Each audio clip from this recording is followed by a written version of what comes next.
In this episode of Murderbot, we dive deeper into the SecUnits' complicated relationship with humans and witness a dangerous encounter that puts our protagonist in a difficult position. The story begins with the PreservationAux team debating whether they should travel to check on another research team called DeltFall. This team hasn't been responding to communications, and there's concern something might have happened to them. Some team members are hesitant about crossing an ocean just because someone didn't answer, while others feel morally obligated to help. Our SecUnit narrator, who secretly calls itself Murderbot, isn't thrilled about this journey. Murderbot doesn't enjoy being confined in small spaces with humans and their pheromones.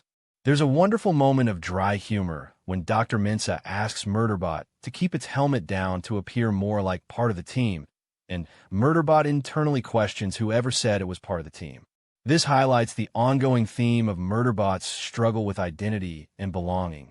It doesn't see itself as human, but it's not quite just a machine either. During the journey, we learn more about Murderbot's physical limitations. In a conversation with one of the humans, we discover that Murderbot's pain sensors cannot be dialed down. This function was deliberately disabled by its manufacturers. This is a cruel design choice that forces Murderbot to experience pain fully, likely as a method of control. Despite being partly mechanical, Murderbot feels pain just like humans do, adding another layer to its complicated existence. Throughout the episode, Murderbot references its favorite entertainment shows, particularly Sanctuary Moon, which it considers premium quality, and Strife in the Galaxy, which it finds unrealistic but still entertaining. These media references serve as Murderbot's framework for understanding human behavior and social dynamics, since its own experiences are limited by its controlled existence as a SecUnit.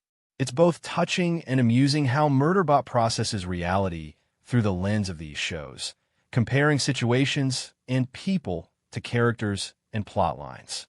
The humans have varying attitudes toward Murderbot.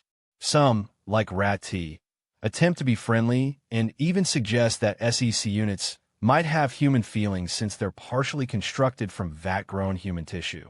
This makes Murderbot uncomfortable. It thinks shit when Rat T suggests it seems to have feelings. Other humans like Urethane are more suspicious of the SecUnit.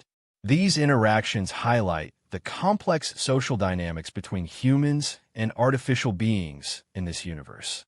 Preservation Alliance citizens have different values than Corporation Rim people, but even they struggle with how to treat a SecUnit as a person or as property.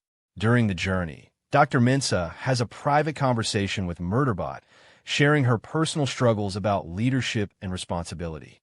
She mentions that some of her colleagues in Preservation Alliance actually want to join the Corporation Rim, and she's trying to maintain a balance.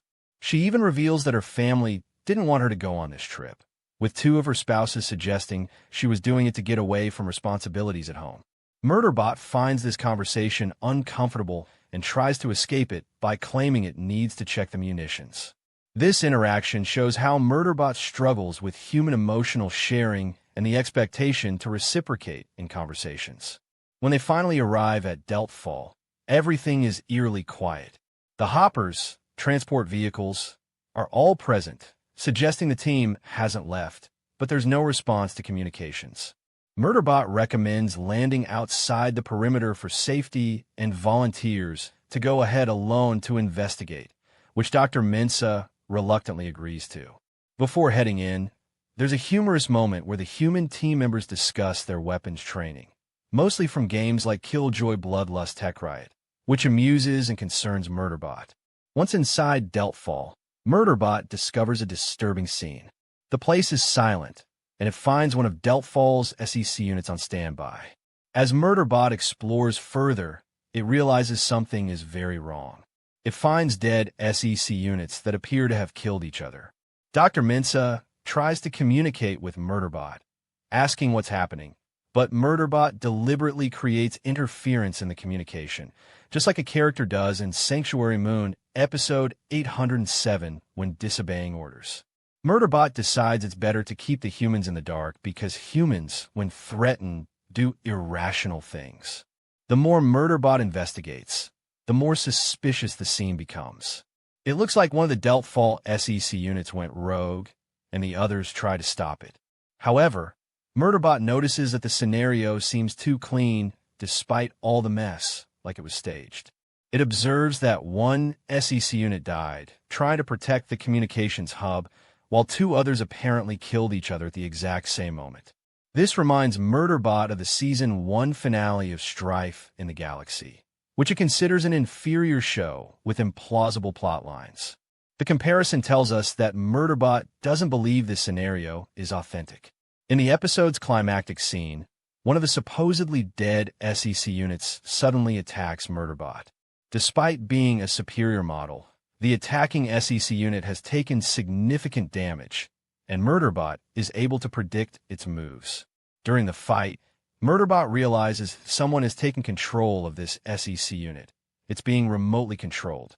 The episode ends with Murderbot discovering who is behind this attack, though we as viewers are left with a cliffhanger about the identity. This episode deepens our understanding of Murderbot's world and character. We see how Murderbot's programming and personality sometimes conflict. It's designed to protect humans, but it also makes independent decisions about what information to share with them. We also get glimpses into the politics of this universe, with tensions between the Preservation Alliance, which values independence and human rights, and the Corporation Rim, which represents corporate control and exploitation. The way Murderbot processes reality through media is both a coping mechanism and a learning tool. Without formal social education, it uses entertainment shows to understand human behavior and relationships. This creates both insights and blind spots in its understanding. When Murderbot says the stage scene at DeltFall reminds it of a Strife in the Galaxy finale, it's using its media knowledge to identify something that doesn't ring true, showing how its entertainment consumption actually makes it more perceptive in some ways. Murderbot's relationship with Dr. Mensah continues to evolve in this episode. While Murderbot is uncomfortable with personal conversations, Mensah treats it with more respect than most humans. She values its opinion and trusts its judgment, even when Murderbot itself doesn't necessarily believe it deserves this trust. There's a growing bond between them, though Murderbot would be reluctant to acknowledge it. The episode's title, Risk Assessment, works on multiple levels. On the surface, it refers to the team's decision to risk crossing an ocean to check on DeltFall, but also applies to Murderbot constantly assessing the risks of its own actions and decisions. Should it share everything it knows with the humans? Should it follow orders exactly or use its own judgment? These are ongoing risk assessments Murderbot must make as it navigates its complex existence. The attack by the controlled SEC unit raises important questions about security and autonomy in this world. If SEC units can be remotely hijacked, what does that mean for Murderbot? Is our protagonist also vulnerable to such takeovers? This adds another layer of tension to the story, suggesting that Murderbot might not always be in control of its own actions, a terrifying prospect for a being struggling to establish its independence. The social dynamics within a human team are also interesting to observe through Murderbot's eyes. It notices tensions, attractions, and power struggles that the humans themselves might not be fully aware of. For instance, Murderbot observes Gurathan sneaking into Mensah's room and initially suspects nefarious purposes, like planting an explosive device, before realizing he's just smelling her pheromones, a discovery Murderbot finds truly depressing. This shows how Murderbot often assumes the worst of human intentions based on its entertainment consumption, but is sometimes disappointed by the mundane reality of human behavior. Throughout the episode, we see Murderbot's conflicted feelings about its role. It is programmed to protect humans, yet it also resents their control and expectations. When asked directly if it means the humans harm, Murderbot answers, "Not consciously. Can't speak to the dark recesses of my programming." This cryptic response hints at Murderbot's own uncertainty about the extent of its programming constraints and the possibility of override protocols that might force it to act against its will.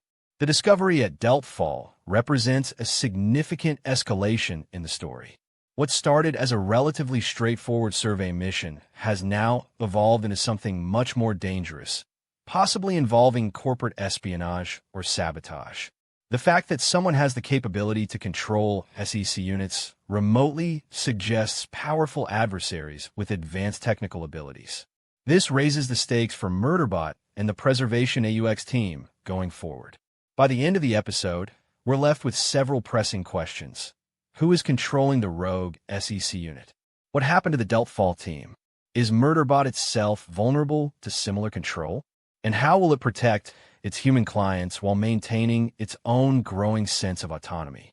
The tension between Murderbot's duty and its desire for independence becomes even more pronounced as the threats become more serious.